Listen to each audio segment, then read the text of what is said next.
So now let's have a closer look at the Sociedad de Responsabilidad Limitada, or as we refer to it in this video, the limited liability company. It requires a minimum capitalization of 3,000 Mexican pesos. It must be managed by either a board of directors or an administrator. That means you don't necessarily have to have multiple people running this company. You can have one person based in Mexico who basically has all of the powers of a board of directors.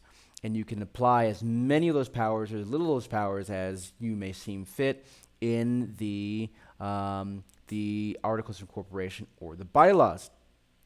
However, of course, as with any corporate entity, the supreme authority of the corporation is going to be the general stockholders meetings. You have the requirement to hold a general stockholders meeting at least once a year. Also, this is very important. The maximum number of shareholders allowed in this limited liability company are 50. So if you're going to have more than 50, you should consider another corporate form, and we'll talk about that later on.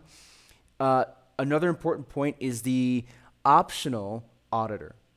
Under Mexican law, corporate forms are either required or may have a statutory auditor who basically represents the shareholders and reviews the work in the policy of the company, reviews the accounting practices of the company, and oversees of the management, the directors, the executives, and the board of directors. So they act as a certain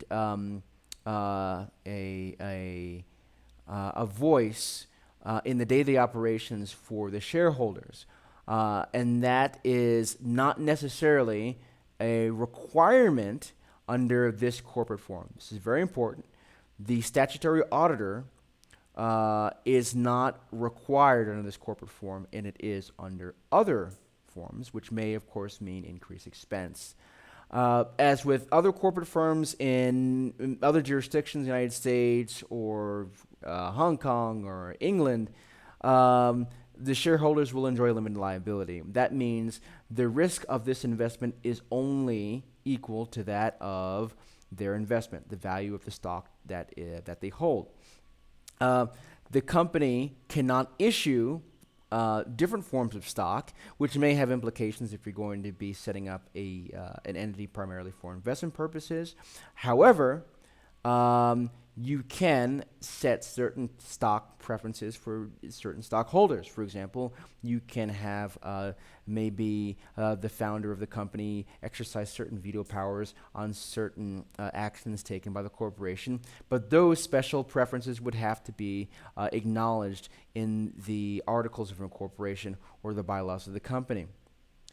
And also, we talked about this, of course, for purposes, at least from the United States and the Internal Revenue Service, the limited liability company in Mexico is considered a pass-through entity in the United States, so you avoid double taxation.